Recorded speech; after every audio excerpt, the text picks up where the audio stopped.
Perkenalkan, nama saya Iksan Wahyudi Nugroho, NIM 205231172 dari kelas Perbankan Syariah 4E. Di sini saya akan menjelaskan materi tentang inflasi dan pengangguran. Yang pertama adalah pengertian inflasi. Dalam ilmu ekonomi, inflasi merupakan suatu proses meningkatnya harga-harga secara umum dan terus-menerus atau kontinu, berkaitan dengan mekanisme pasar yang dapat disebabkan oleh berbagai faktor, antara lain konsumsi masyarakat yang meningkat, berlebihnya likuiditas di pasar yang menuju konsumsi, atau bahkan spekulasi, sampai termasuk juga akibat adanya ketidaklancaran distribusi barang. Menurut inflasi mengungkapkan bahwa inflasi yaitu suatu keadaan yang dimana sudah terjadinya kelebihan dari suatu permintaan atas barang-barang di dalam suatu perekonomian dengan cara menyeluruh. Dan menurut Dwi Eka Waluyo mengungkapkan bahwa inflasi yaitu salah satu bentuk dari penyakit ekonomi yang sering terjadi dan dialami hampir di semua negara. Kecenderungan dari kenaikan suatu harga-harga pada umumnya dan terjadi secara terus-menerus. Penyebab terjadinya inflasi: 1. Meningkatnya permintaan. Hal ini biasa disebabkan oleh beberapa faktor, di antaranya meningkatnya belanja pemerintah, meningkatnya permintaan barang untuk ekspor, dan meningkatnya permintaan barang untuk swasta. Yang kedua, meningkatnya biaya produksi, disebabkan oleh kenaikan harga bahan-bahan baku, misalnya harga bahan bakar naik dan upah buruh naik. Yang ketiga, tingginya peredaran uang. Inflasi yang terjadi karena uang yang beredar di masyarakat lebih banyak dibanding yang dibutuhkan. Ketika jumlah barang tetap, sedangkan uang yang beredar meningkat 2 kali lipat, maka bisa terjadi kenaikan harga-harga hingga 100%. Berdasarkan asalnya, inflasi dapat digolongkan menjadi dua, yaitu inflasi yang berasal dari dalam negeri dan inflasi yang berasal dari luar negeri. Inflasi berasal dari dalam negeri misalnya akibat terjadinya defisit anggaran belanja yang dibiayai dengan cara mencetak uang baru dan gagalnya pasar yang berakibat harga bahan makanan menjadi mahal.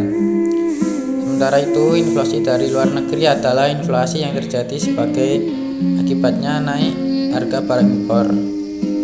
Hal ini bisa terjadi akibat biaya produksi barang di luar negeri tinggi atau adanya kenaikan tarif impor.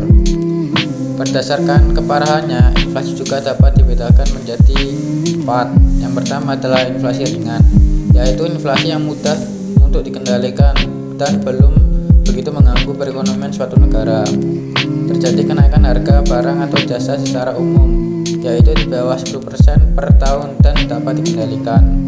Yang kedua, inflasi sedang, yaitu inflasi yang dapat menurunkan tingkat kesejahteraan masyarakat berpenghasilan tetap, namun belum membahayakan aktivitas perekonomian suatu negara.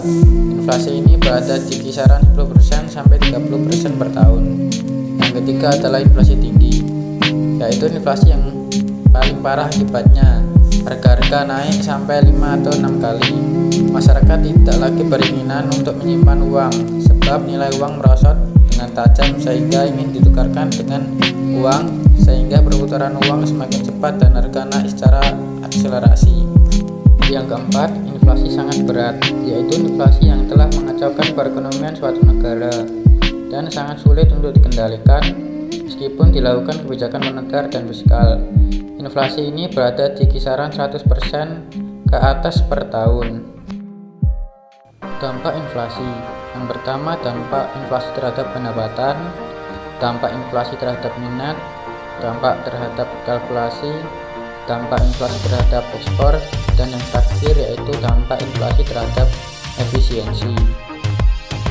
Pengertian pengangguran. Pengangguran merupakan istilah yang diberikan kepada orang yang tidak bekerja sama sekali atau orang yang sedang mencari pekerjaan.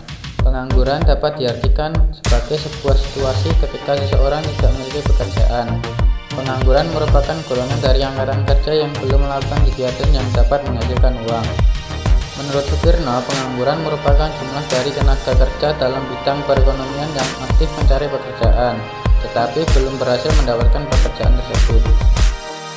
Penyebabnya, besarnya angkatan kerja yang tidak seimbang dengan kesempatan kerja, masyarakat atau warga negara tidak memiliki keterampilan tinggi serta tingkat pendidikan yang rendah, adanya kemajuan teknologi yang menggantikan manusia, tenaga kerja yang ada di daerah dengan di kota tidak dimanfaatkan dengan seimbang, persaingan pasar global, kemiskinan, dan lain-lain.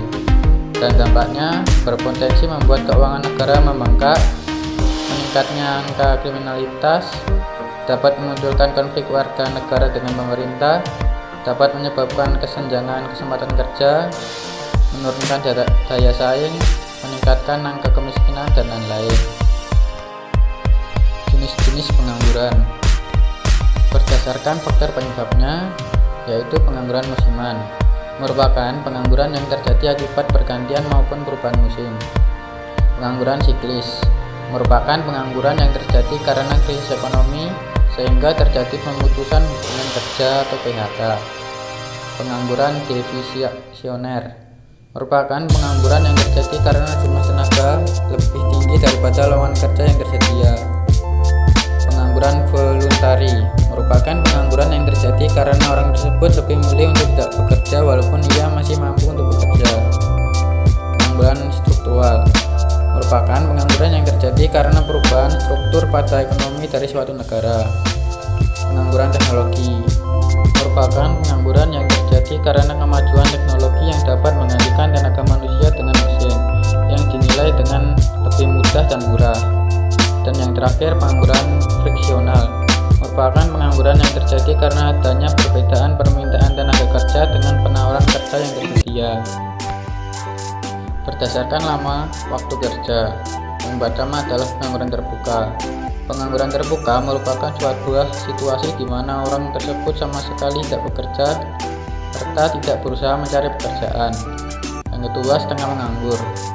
Pengangguran setengah menganggur merupakan situasi ketika seseorang bekerja namun tenaga tidak dimanfaatkan maupun diukur dari jam kerja yang ia lakukan. Dan yang terakhir adalah pengangguran terselubung. Pengangguran terselubung merupakan pengangguran yang terjadi karena tenaga kerja tidak bekerja secara optimal atau maksimal. Hubungan inflasi dengan pengangguran. AWP Lips berpandangan adanya hubungan yang negatif antara inflasi dengan pengangguran. Berarti semakin tinggi tingkat inflasi maka akan semakin rendah tingkat pengangguran. Menurut Edmund Phelps dan Milton Friedman, tingkat inflasi mempunyai hubungan positif terhadap jumlah pengangguran. Inflasi memiliki pergerakan searah dengan pengangguran. Ketika harga barang dan jasa meningkat, pengangguran juga akan naik. Terima kasih. Sekian dari penjelasan dari saya. Apabila ada salah, mohon maaf. Wassalamualaikum warahmatullahi wabarakatuh.